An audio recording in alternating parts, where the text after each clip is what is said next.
আসসালামু আলাইকুম। ইয়ার পোল্ট্রি ফার্মে আপনাদেরকে স্বাগতম। করব খামার, গর্ব, দেশ এগিয়ে যাবে বাংলাদেশ। আজকের ভিডিওতে আমরা জানব চীনা হাঁসের খুবই মারাত্মক একটি রোগ, ডাক প্লেগ সম্পর্কে। রোগটি কি, কিভাবে বুঝবেন এবং হলে কি করণীয়, সবকিছু সহজ ভাষায় আলোচনা করব। ডাক প্লেগ হলো হাঁসের একটি ভয়ঙ্কর ভাইরাসজনিত রোগ। এ রোগকে অনেক সময় ডাক ভাইরাল এন্টেরাইটিস বলেও ডাকা হয়। এটি খুব দ্রুত এক হাঁস থেকে আরেক হাঁসে ছড়িয়ে পড়ে। বিশেষ করে চীনা হাঁসের খামারে এই রোগ হলে অল্প সময়ের মধ্যে অনেক হাঁস মারা যেতে পারে। এখন প্রশ্ন হলো, ডাক প্লেগ রোগ কিভাবে বুঝবেন? যদি আপনার হাঁস হঠাৎ করে খাবার কম খায়, দুর্বল হয়ে পড়ে বা সবসময় ঝিমিয়ে থাকে, তাহলে সতর্ক হতে হবে।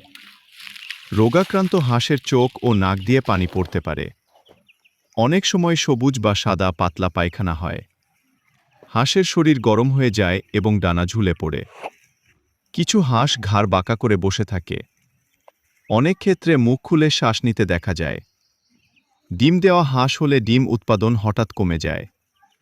সবচেয়ে ভয়ঙ্কর বিষয় হল, অনেক সময় কোনো লক্ষণ ভালোভাবে বোঝার আগেই হাঁস মারা যেতে পারে। মৃত হাঁসের মুখ বা নাক দিয়ে রক্তও বের হতে পারে। এখন আসি, ডাক প্লেগ হলে করণীয় কি? প্রথমেই অসুস্থ হাঁসগুলোকে সুস্থ হাঁস থেকে আলাদা করে ফেলতে হবে। খামারে বাইরের লোকজন প্রবেশ কমাতে হবে। খাবার ও পানির পাত্র প্রতিদিন পরিষ্কার করতে হবে। খামারের চারপাশ শুকনো ও পরিষ্কার রাখতে হবে। ডাক প্লেগ ভাইরাসজনিত রোগ হওয়ায় সরাসরি নির্দিষ্ট ওষুধ নেই।